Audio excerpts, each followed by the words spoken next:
שלום לכולם, מה שלומכם? בוקר טוב. אני נמצאת פה בבית שלי שנייה לפני שאני יוצאת למשרד.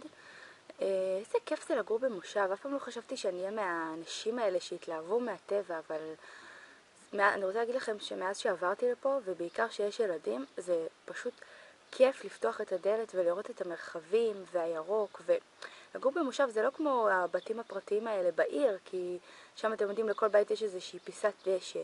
פה זה באמת, זה לחיות את הטבע, זה ירוק, זה מרחבים, זה ג'וקים.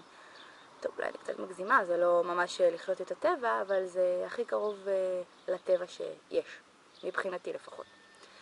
אז עד כאן הגיגה על הבית שלי.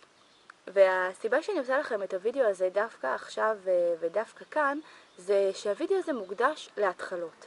אתמול היה לי יום מאוד מאוד עמוס, גם מבחינת עבודה וגם מבחינת פגישות. וכחלק מהפגישות הגעתי לאיזשהו סשן של עסקים מתחילים, שבעצם רצו להבין איך אני יכולה באמצעות התוכן לקדם אותם ובעצם ליצור להם איזושהי התחלה של עסק באינטרנט ובכלל. הגעתי למפגש והיה מפגש מאוד מאוד מרתק, חלקם עסקים ממש בגדר רעיון, חלקם נמצאים ממש בתחילת הדרך.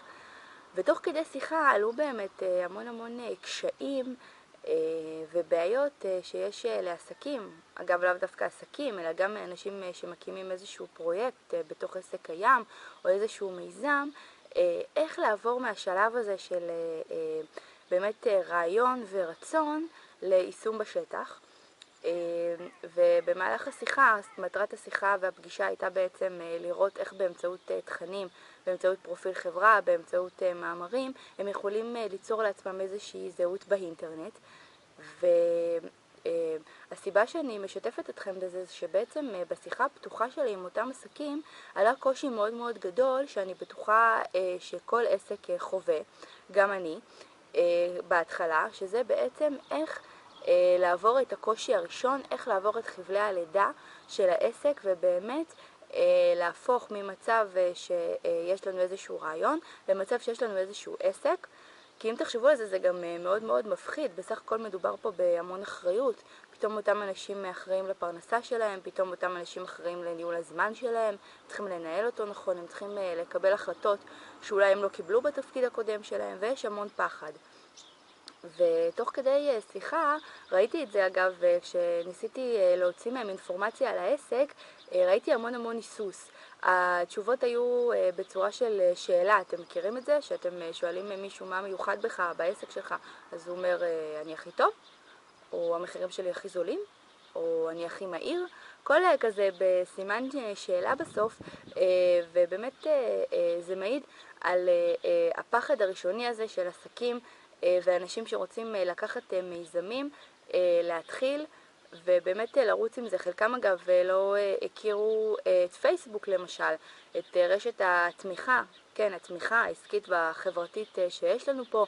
לחלקם אין שום זהות באינטרנט, הם לא פעילים באינטרנט, הם לא משווקים את עצמם חוצה, וחלקם אגב גם עסקים שנמצאים בנישות מאוד מבודדות. בסך הכל כל עצמאי יודע שעבודה בתור עצמאי ולא בתוך משרד עם עוד אנשים יכולה להיות קצת בודדה. והרעיון הזה של הפגישה היה באמת להבין איך אפשר לקדם את העסקים שלהם באמצעות התוכן, איך אפשר להתחיל להניע את הגלגל ואיך אפשר לשווק אותם. והיה לי חשוב לצלם את הוידאו הזה, כי אני בטוחה שכל עסק נמצא בשלבים האלה, עסק מתחיל או איזשהו יזם מתחיל, נמצא בשלבים האלה שהוא פשוט לא יודע איך לשווק את העסק שלו החוצה ואיך להפוך את הרצון שלו ובאמת את כל האהבה שיש לו לתחום למשהו שבאמת יביא לו לקוחות, משהו שיניב לו תוצאות. והייתה פגישה מעולה. אני בטוחה שנצליח לעשות דברים מאוד מאוד יפים עם העסקים האלה. בטוחה שנצליח להביא אותם לקדמת הבמה, ושמחתי לראות את כל הרצון שלהם ובאמת הנכונות שלהם לבוא ולהשקיע בעסק ולפרוץ קדימה, ושמחתי לענות על כל השאלות. אני מאוד אוהבת לעבוד עם עסקים מתחילים. וזהו, ורציתי לאחל גם לנו וגם להם יום מקסים ובוקר טוב, שהיום יתחיל ברגל ימין ושלא נפחד מהתחלות. שההתחלות יעברו בקלות ונגיע לשלב הבא, השלב של ההצלחה. אז עד הוידאו הבא אני מאחלת לכולנו יום מקסים, ונתראה במשרד.